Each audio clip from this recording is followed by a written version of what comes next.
La reconnaissance, déjà, commencer par là, c'est-à-dire que quand je parle de reconnaissance, c'est pas on m'arrête dans la rue, c'est vraiment de se dire, ok, c'est une jeune femme guyanaise qui a cru en ce qu'elle aime et qui aujourd'hui est reconnue comme une actrice qui tourne, qui mange le monde. Je m'appelle Noémie Petit, je suis comédienne professionnelle et je suis heureuse d'exister. Waouh, ça a commencé à 6 ans. Mes parents m'ont inscrite dans un cours d'initiation au théâtre avec l'association Actrice à l'époque. Et j'ai fait ça pendant les vacances, je crois, et j'ai adoré et j'ai jamais arrêté depuis en fait. Alors, en soi, actrice, on met ça sur le compte du cinéma. On parle d'actrice en général pour l'audiovisuel, le cinéma. Et comédienne, c'est vraiment associé au théâtre. Attention, comédienne ne veut pas dire quelqu'un qui fait de la comédie. Comédienne, ça veut dire un acteur de théâtre en réalité. Et moi, je fais les deux. J'ai décidé de devenir professionnelle.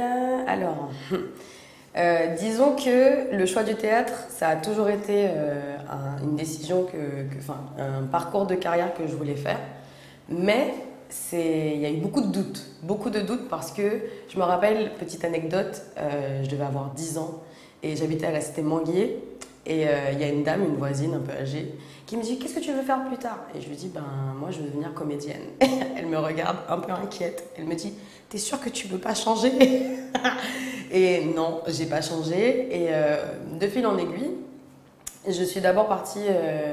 En fait, au début, j'ai pensé sécurité. Je me suis dit, bon, comme j'aime beaucoup la littérature, j'ai fait parcours L, tout ça. Je me suis dit, je vais faire littérature, je vais devenir prof de littérature.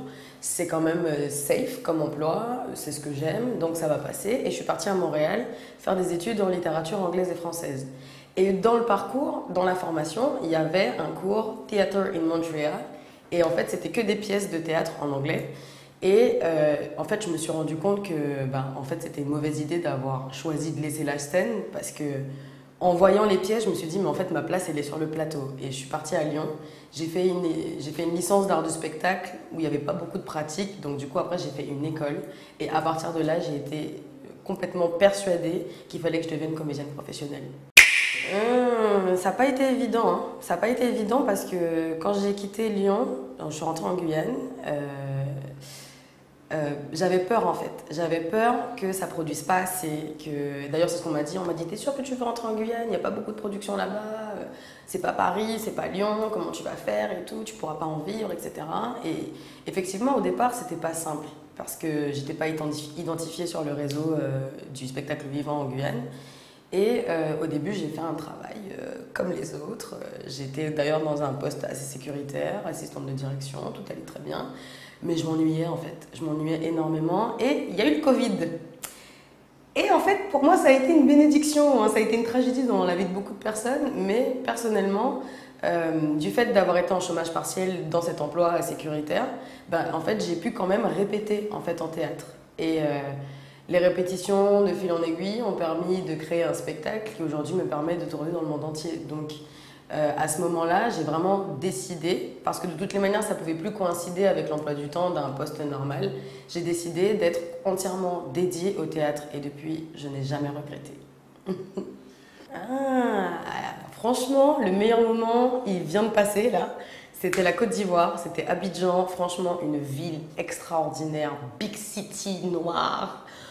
Franchement, les gens d'une chaleur, tout est simple, tout est vivant tout le temps. Et franchement, on a passé des moments merveilleux, autant dans le théâtre que vraiment dans la ville en elle-même. On a rencontré des gens, mais ouf. Et ouais, je pense que c'est un de mes meilleurs souvenirs. Et peut-être aussi la première fois que j'ai lu le scénario de Comme l'oiseau, le spectacle que je joue en ce moment. Parce que c'était un spectacle, c'est un spectacle qui me parle tellement. Le rôle, en fait, c'est moi. C'est moi. Alors, je ne suis pas mule, mais le rôle, ça ressemblait beaucoup à mon caractère, très caractériel, puissant, qui ne se laisse pas faire, qui fait des choix forts, etc. Alors, ça me ressemble beaucoup dans la vraie vie. Et en fait, c'est un des rares textes que je trouvais très beau d'office. Et artistiquement, je me suis dit, waouh, je suis contente d'être prise sur ce spectacle-là. Je peux pas en parler, je vais avoir des problèmes. Mauvais moment.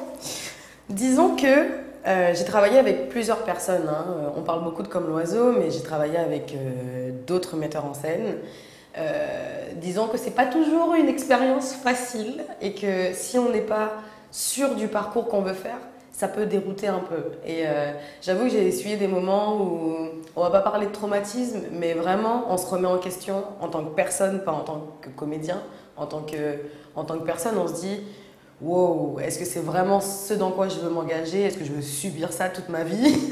Mais en fait, c'est une mauvaise expérience et ça enrichit quand même sur d'autres choses, ça endurcit. Ça permet aussi de se rappeler qu'il faut toujours bien lire ses contrats. Et en fait, ça m'a aussi formée aussi à être plus consciencieuse sur tout ce qu'il y a autour de ce que je fais, c'est-à-dire mes contrats, les conditions. Et ouais, franchement, ça m'a endurci. Je pense que le public guyanais est tout à fait réceptif au théâtre et aux arts vivants en général. Je pense moi, j'ai grandi avec les Viviane immigrées. On est quand même friand en fait d'artistes et d'art en général et de culture en général. On ne peut pas dire que le territoire guyanais n'est pas un territoire culturel parce que vraiment il l'est. Et je pense qu'après, forcément, il y a des idées reçues sur le théâtre, parce qu'on pense toujours que c'est... On a un peu cette idée un peu archaïque du théâtre comme étant très classique. Et puis le peu de choses qu'on en voit modernes, on associe ça par exemple nécessairement au stand-up, alors que c'est pas exactement la même pratique. Mais je pense qu'au fur et à mesure, en voyant des choses qui leur parlent plus aussi, les Guyanais vont plus se déplacer dans les salles parce que je reste quand même persuadée que ça reste un super beau public et qui est très réceptif au message qu'on lui transmet et qui se déplace quand même parce que je me rappelle de l'ouverture de la programmation du théâtre de Macoria, je crois l'année dernière, enfin post-Covid, et en fait la salle était pleine et ça rassure parce qu'on se dit on a perdu quand même 1 an de théâtre et les gens se déplacent quand même dans les salles. Et on a quand même de belles programmations dans les salles culturelles en Guyane et ça prouve en fait que pour qu'il y ait de belles programmations comme ça, c'est qu'on s'adresse au public guyanais, mais pas que. Et il y répond en fait, il répond à l'appel. Waouh! En tant qu'actrice, tout manger, comme j'aime dire, tout braquer, c'est-à-dire la reconnaissance déjà, commencer par là, c'est-à-dire que quand je parle de reconnaissance, c'est pas on m'arrête dans la rue, c'est vraiment de se dire, ok, c'est une jeune femme guyanaise qui a cru en ce qu'elle aime et qui aujourd'hui est reconnue comme une actrice qui tourne, qui mange le monde, qui fait aussi rayonner la Guyane, parce que quand nous on s'en va hors de la Guyane, on n'est pas juste, c'est juste pas juste Noémie Petchy, moi seule, je suis une Guyanaise qui arrive à s'exporter. Et dans 10 ans, j'espère que je serai bien assise confortablement dans mon rôle de comédienne, quoi, puisque le but c'est que ça dure le plus longtemps possible. J'ai pas le trac facile, je suis pas quelqu'un de très stressé de base. Mais pour pas avoir le trac, respirer. Ça, c'est un vrai conseil, ça paraît anodin, mais respirer déjà. Et je focus très vite sur l'envie, en fait. L'envie, le désir de monter sur scène, de raconter cette histoire, de tout manger, encore une fois, et de transmettre le maximum de choses. Et mon enrichissement personnel, il passe vraiment par ce que je ressens des gens. Et avant de monter, il y a toujours le tout petit stress avant de passer le rideau. Mais une fois qu'il est passé, il est passé. Et genre, je lutte avec le stress, avec le trac, simplement en une petite lutte, en me disant Noémie, tu sais ce que tu dois faire, tu sais où tu vas, tu sais ce que tu dois dire, maintenant tu y vas et tu manges tout. Allez-y. Le seul conseil que j'ai à donner aux jeunes ou moins jeunes qui veulent faire du théâtre, allez-y. Et n'écoutez pas les gens. Parce que les gens vont vous dire, ça va être compliqué, ça va être difficile, tu vas peut-être pas réussir, tu devrais faire un métier normal avant de te lancer. Chacun sonde son existence et son parcours comme il veut, mais moi, s'il y a un truc que j'ai à dire, c'est avancer quand même. Parce que je n'ai jamais cessé de croire dans le fait que j'allais être comédienne et que j'allais réussir dans ça qui fait qu'aujourd'hui je suis là. Et vraiment, renseignez-vous. N'hésitez pas à sortir du territoire si vous en avez les moyens. Et même si vous n'en avez pas les moyens, il y a des écoles ici, il y a à Coquelimpo, à Saint-Laurent, qui forment à ça. Avant, après, peut-être de faire des écoles professionnelles ailleurs, de faire des conservatoires, etc. Et même ça, c'est pas une obligation parce que moi, j'ai pas fait de conservatoire, j'ai pas fait de grande école en France. Et pourtant, aujourd'hui, je tourne. Donc, croyez en vous, n'écoutez pas les gens et mangez tout encore une fois. Braquez le monde entier.